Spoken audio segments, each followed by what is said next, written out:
Skola, unaona maisha ya kuflex hapa mjini alipokupeleka. Nilikuwa nakuambia wakati wote tafuta cha kwako. Nilidhani kwamba unawatumia wale watu wazima tu kuweza kukupatia pesa, lakini kumbe mpaka biashara za madawa ya kulevya. Angalia mahali ambapo zimekuleta sasa. Nimeingia katika matatizo bila mimi mwenyewe kujua. Jamani, unafikiri kweli mimi naweza kuuza madawa ya kulevya? Mimi nilikuwa nafanya tu kazi ili kuweza kupata pesa niweze kulipa kodi ya nyumba yangu, lakini ndiyo imenileta hapa kwa sasa. Kwa hiyo sikujua ni kazi gani. Kiukweli nilitafuta vijana na nikawapeleka kwa huyo mzee, na huyo mzee kumbe biashara yake ilikuwa sio biashara nzuri. Nilidhani ana biashara ya gereji, lakini kumbe sio, ni biashara hii ya unga ndio ambayo imenileta mimi hapa. Ina maana unataka kuniambia kwamba wewe ulikuwa ujui ni nini kinaendelea? Wewe unaweza kufanya biashara ambayo usioijua na ukaingiza na watu, tena sio mtu mmoja wala watu wawili, ni zaidi ya watu watatu wako huko ndani kwa ajili ya biashara hiyo. Kwani umeweka maisha yako rehani? Umepata kitu gani? Unaenda miaka mingi gerezani, alafu nini kitatokea kwa maisha yako? Yale maisha ya magorofani, kukaa katika majumba mazuri expensive, utaishi huku gerezani? Usiseme hivyo Ellen, tafadhali. Nimekuita hapa kwa sababu najua unaweza kunisaidia. Mna mwanasheria wa kampuni, tafadhali zungumza na baba yako. Najua kwa wakati huu hamko vizuri, lakini atakusikiliza tu. Fanya kwa ajili yangu, niangalie mimi. Kwa kweli hakuna wa kunitoa, najutia, na hata hayupo wa kunisaidia. Tafadhali Ellen, rafiki yangu, naomba ufanye kitu kwa ajili yangu. Nitafanya nini Skola? Wewe tayari umeshajua kwamba mimi sio mtoto wa mzee Isaac, na bado tena unaniambia nifanye kitu? Na huyo mwanasheria wa kampuni atahitaji kulipwa. Hii ni kazi ya nje ya kampuni. Unajua umejiingiza kwenye shida gani? Na utakapopoteza kesi bado utaenda huko mahakamani. Hebu niambie, huyo baba ni nani? Mimi naweza kumfuatilia akaweza kuja kukutoa hapa. Sasa wewe unakaa kifua unanyamaza kwa mtu ambaye anaweza kukusaidia, ambaye amekuingiza katika mchongo mzima. Kunisaidia ni uongo, kwa sababu huyo baba hawezi kukubali. Nakwambia tena, na akigundua kwamba wewe unajua, maisha yako yatakuwepo hatarini. Ni bora tu tukayaacha hapa. Nisaidie kwa hiyo njia nyingine, kwa sababu kesi yangu bado hata sijapandishwa kizimbani, bado wanachunguza, na ndipo watakapokuja na majibu. Nikiwa na mwanasheria mzuri hapa nachomoka. Mbona unaongea kirahisi sana? Unaona kama ni swala rahisi, lakini hujui ni katika kijaruba gani ambacho umejiingiza wewe. Sijaja hapa kwa ajili ya vita. Najua mimi nilikuwepo ni mkorofi, na maneno niliyokuambia hayakuwepo maneno mazuri. Kwa maana nyingine, mimi ndo ambaye nilikukosea zaidi Kiriki. Naomba unikubali hapa nilipokuja. Nimekuja na moyo mkujufu kabisa. Nimeona hata nikigombana na wewe, hata nikipigana vita na wewe, hakuna chochote nitakachokipata Kiriki. Naomba unisamehe, na tunaweza tusirudi kama zamani, lakini heshima baina yetu ikawepo. Anayevunjaga heshima siku zote ni nani kama sio wewe? Duta, kila wakati wewe ndio unaniweka kwenye majaribu. Najitahidi sana kuweza kukaa mbali na maneno yako, lakini mwisho wa siku wewe unanirudisha kule kule nilikotoka. Kwa kweli sipendi, na wewe unajua hivyo, na sitaki kuweza kuwasikia watoto wangu mdomoni mwako. Wewe una watoto wako wakubwa kabisa. Badala ya kukaa na kuanza kuombea watoto wako waweze kufika sehemu fulani, unaanza kuwatangazia watoto wangu ubaya. Kiriki, mimi ni mbaya. Nimekuelewa, mimi ni mbaya. Ni kweli kabisa. Wivu ndio ambao ulionifika kwenye koromeo, nikawa naona kwa nini watoto wako wafanikiwe. Watoto wangu wako tu. Mtoto wako ameenda mjini siku chache na amekuja na mamali kibao mpaka kufungua duka. Mimi wa kwangu yuko tu, alikuja na zawadi ya mimba. Unafikiri kweli mimi nitacheka? Kiriki, wewe ndio umekuwa mshindani wangu kuliko mtu yoyote hapa kijijini, lakini leo nimeshusha mabega. Naomba unisamehe, nisamehe sana, nisamehe, na kila mtu atakaa nyumbani kwake kuanzia sasa hivi, na sitokusumbua tena. Mimi sina shida na wewe, sina shida na wewe. Eti ufikiri kwamba eti kwa sababu umezaa na madani mimi nitakuja kukusumbua? Hapana. Kama madami hata akiamua kuja kuishi na wewe, mimi sina tatizo. Sina kazi ya kuanza kuhangaika na kukimbizana na wanaume sasa hivi. Mimi kazi yangu ni kuweza kuangalia maisha yangu mpaka uzee wangu unakwendaje. Sasa kazi ya kuanza kukimbizana tena, na sehemu yenyewe inaonekana riziki haipo. Na mheshimu madami, na kwa maamuzi yake yote atakayoyatoa mimi niko tayari, lakini tafadhali usituke mpaka ukanikosea adabu, kwa sababu siwezi kukubaliana na hilo. Nafikiria kwenda kwa kaka yangu jamani, lakini sijui nitaendaje na ule mwanamke bondia bado yupo. Nasikia kumbe hakuweza kuondoka, ndo upendo umezidi maradufu. Maisha ya hapa yameshanichosha, na huku ninako kuona ni kwamba tutapoteza hiki chumba. Tuna miezi 2 tu ya kuweza kutafuta kodi ya huyu baba, na mpaka sasa hivi hakuna chochote ambacho tumefanikiwa kupata. Sasa nakaa hapa nafanya nini? Kwa nini niteseke wakati kaka yangu ana nyumba ambayo mimi naweza kukaa? Kiukweli mama, maisha yamekuwa magumu. Mimi mwenyewe sielewi. Kuna wakati mwingine kama unavyoona biashara inatoka, wakati mwingine biashara hata haitoki.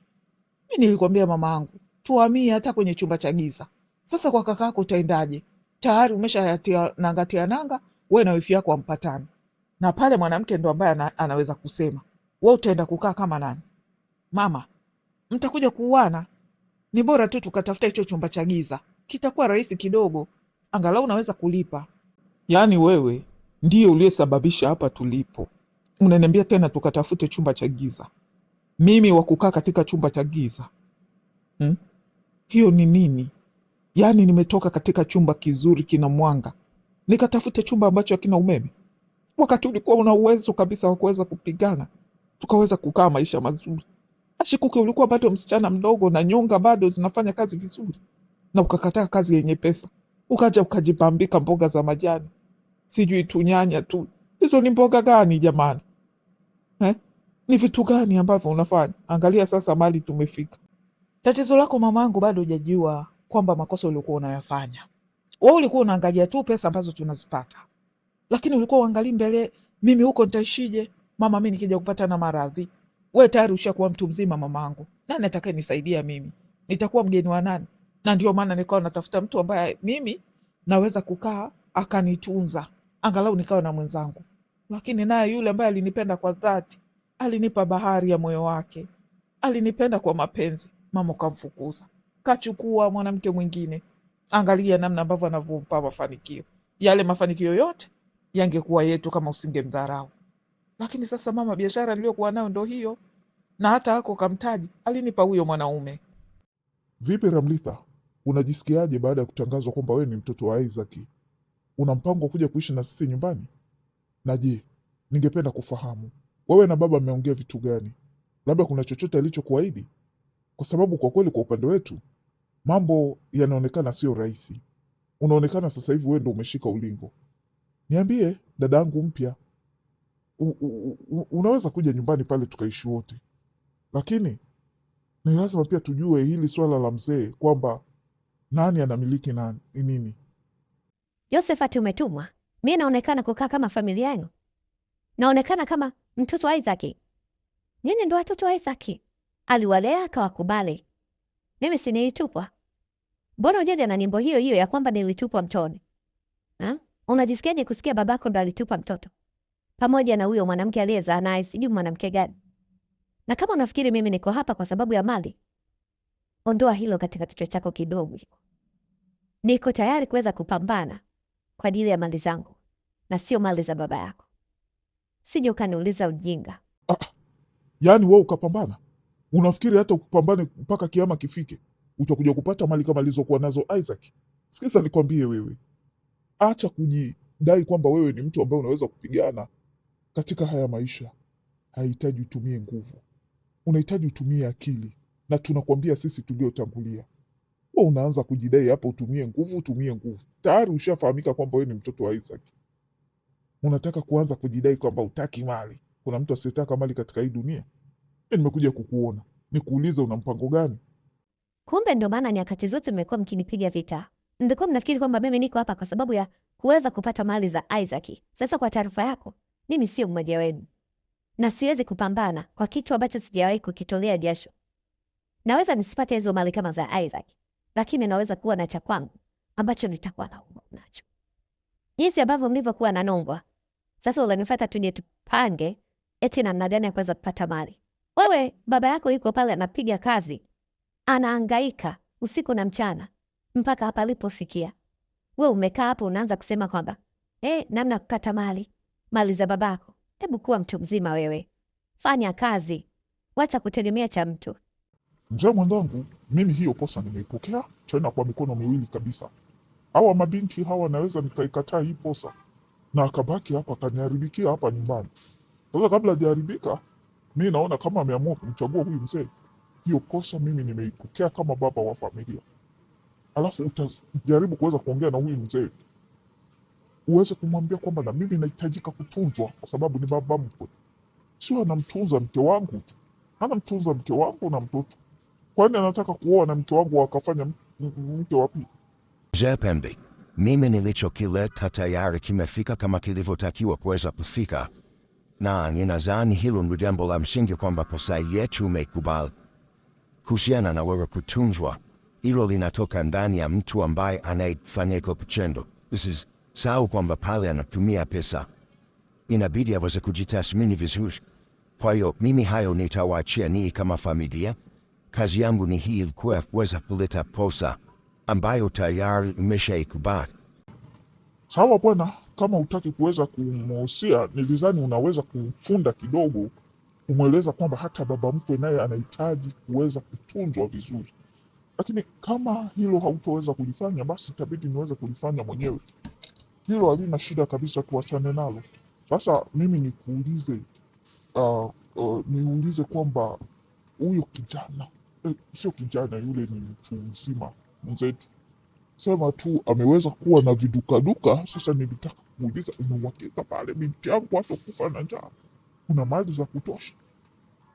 Mzee Pembe, mimi naona kama wenyewe wamekubaliana na kuweza kuaminiana mpaka kufikia hatua hii ambayo wamefikia leo, ni kwamba binti yako anaona pale na mali salama na anaweza kuweza kutunzwa vizuri, na hatukatai hilo.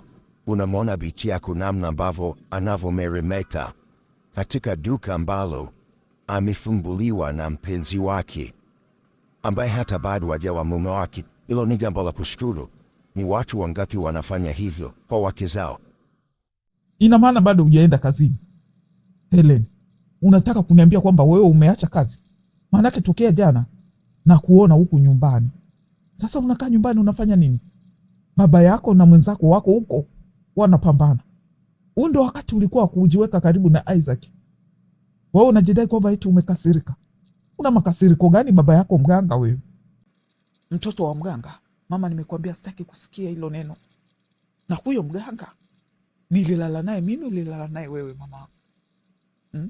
Wewe ndo ulienda kuyatafuta. Alafu ulikuwa unanisema nilipopata ujauzito ukaanza kuniambia kwamba nimezaa na maskini.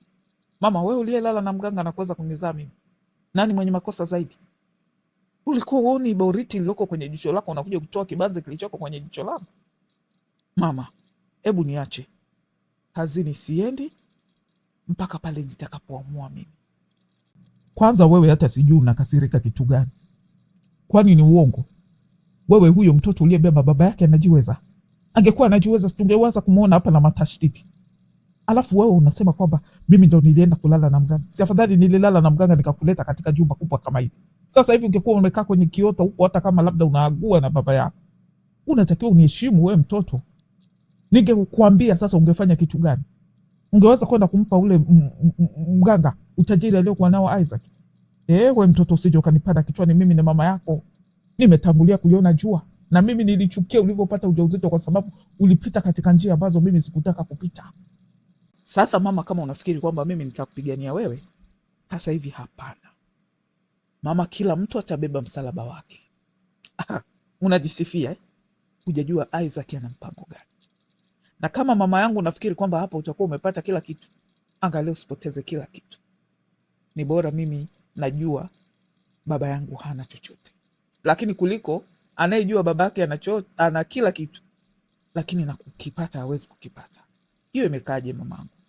unamwona Josephat, unafikiri hata baba anajali kuhusiana na Josephat na ni mtoto wake? Bado hujaona picha nzuri. Vipi Isaac, unaendeleaje? Na mmeshaweka mipango sawa kuweza kumpeleka Ramlitha kwa huyo mama yake akapate kukutana naye na kumuuliza maswali aliyokuwa nayo? Labda itaweza kukusafisha kidogo, angalau ulijaribu. Hata kama ukujua kwamba ni mtoto wako, ulimpeleka na shule. Nadhani kwako wewe kidogo imekaa ina unafuu kuliko kwa mama yake. Vipi, na Ramlitha mwenyewe amekubali? Naendelea vizuri ndugu wangu, lakini unataka unisalimie. Mimi ni kaka yako bwana. Hizo mambo za kuweka vinyongo na nini, nabidi tuachane nazo. Kiukweli tayari nimeshaongea na Ramlitha na nimeshaongea na huyu mwanamke kwamba nampeleka Ramlitha. Sijui ni maswali gani uko nayo, labda kama wewe unaweza kujua.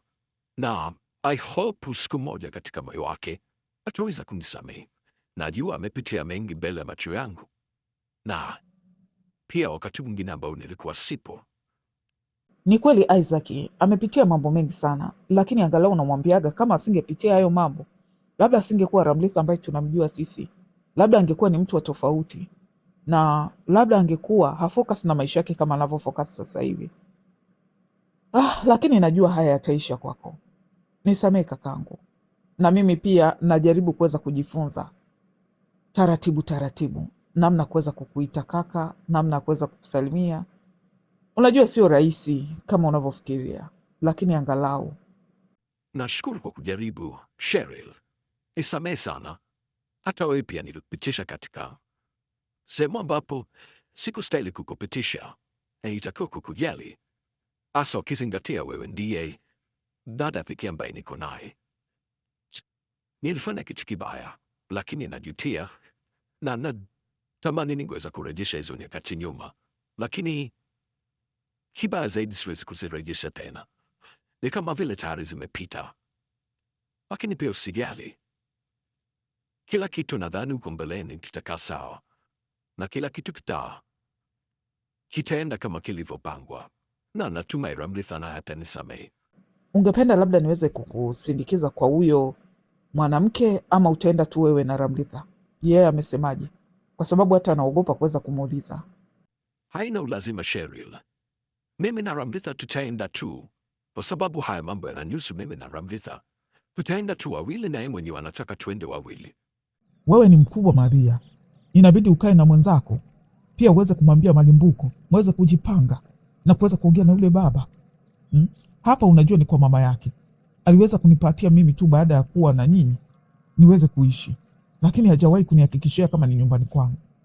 Sasa nataka nyinyi mumfuate huyo baba aweze kuwaambia kama hapa ni nyumbani kwenu kabisa ama vipi, kwa sababu mimi nimeshachoka vita na nimeshatoka kwenda kuongea na Kiriki, kwenda kuomba msamaha.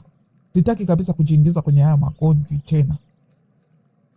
Mama, mimi sina shida na chochote. Kwanza maisha yangu hayako kijijini, yako mjini. Mimi ni wakwenda kupambana mjini, sio kuja kukaa hapa. Mama, umesahau ulivyoniambia? Sijasahau katika akili yangu, bado nakumbuka. Nahitajika kwenda kupambana na umaskini, kwa sababu umaskini ndio unaotufanya sisi tunakuwa tunagombana. Umaskini ndio ulionisababisha mimi kuweza kupoteza yule mtoto wangu. Kama ningekuwa na pesa na kuweza kutibiwa hospitali nzuri, hayo yote yasingeweza kunikuta. Unasema kitu gani? Wewe umeenda huko mjini? Ulikaa muda gani huko mjini? Na ulikuja na nini? Ulikuja na kitambi ambacho huyo mtoto hakuwepo hata na baba. Mshukuru Mungu. Mungu ana maajabu yake ya kuweza kumsaidia binadamu. Huu ni mwanzo mpya unatakiwa kuanza. Sasa nakuagizia kwamba uweze ukaongea na baba yako. Tuweze kama tujue kama hiki kisehemu ni cha kwetu. Tujue kwamba tuna uhakika wa maisha. Angalau tuna nyumba, sehemu ya kukaa. Wewe unaniambia vitu gani? Hivi wewe ni kuulize Maria, wewe kama dada mkubwa, unawezaje kumsaidia yule mdogo wako Malimbuko? Unafikiri kwa kwenda huko mjini kwenda kutalajuka ukapata kubeba mimba nyingine ndio utakuja kumsaidia Malimbuko? Nawezaje kumsaidia Malimbuko wakati mimi mwenyewe sijaweza kujisaidia? Mama, mimi masuala ya kwako na Madani sipo. Mlipokutana mpaka tukaweza kuzaliwa sisi sikuwepo.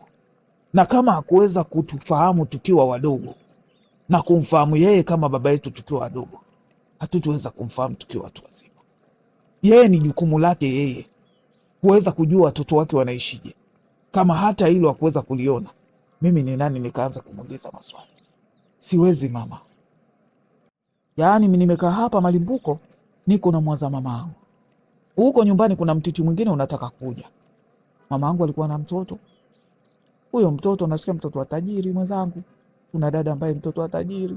Nani ambaye angeweza kufikiria hilo? Sasa ule mtoto wa tajiri anataka kuja kumuona mama yangu. Mama yangu huko alimtelekezaga. Hakuwahi hata kumfuatilia. Mama yangu anaacha goli. Anakuja kutuhangaika na sisi Wanyanyembe. Anakuja sasa, nasikia anataka kuja kuongea na mama. Sijui kitu gani mwenzangu. Yaani Kibwaya, nyinyi mmebarikiwa bwana. Yaani mama yako kumbe tena na mtoto wa 3 wa tajiri. Mama yako aliangalia kwa jicho zuri. Alifuta ukungu katika macho yake. Akaenda kupata tajiri. Angalia wewe. Duka lako lilivyoshamiri, watu kijijini kote wanalitegemea duka lako. Una maisha mazuri. Dada yako Erika anafanya kazi mjini. Sisi ndio ambao tumepoteza, tuko kwenye chini ya miti, tunakaa pale tuanze kuzungumza hiki, hakuna chakula tuanze wewe tumechoka. Natamani kama ningezaliwa kwenye familia yenu. Mamako alikuwa na akili bwana. Riziki ndugu yangu Malimbuko anatoa Mwenyezi Mungu. Mwenyezi Mungu akipanga nakupa. Kwani mimi nilikuwa najua kwamba ningekuja kufungua duka? Nilikuwa hata sijui. Malimbuko. Nimeenda nimefanya kazi, nimeteseka huko nikoteseka, lakini Mwenyezi Mungu akanipitisha kwenye njia moja tu.